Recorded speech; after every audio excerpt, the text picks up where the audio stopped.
166 жалпы орта мектебінің 4 сынып оқушысы Аманжол Жансұлу.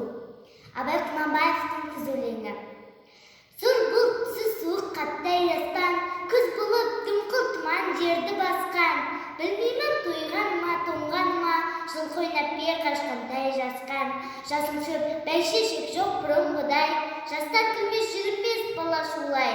Қайыршы кемпірдей түсі кетіп, жапырағынан айырылған ағаш қурай.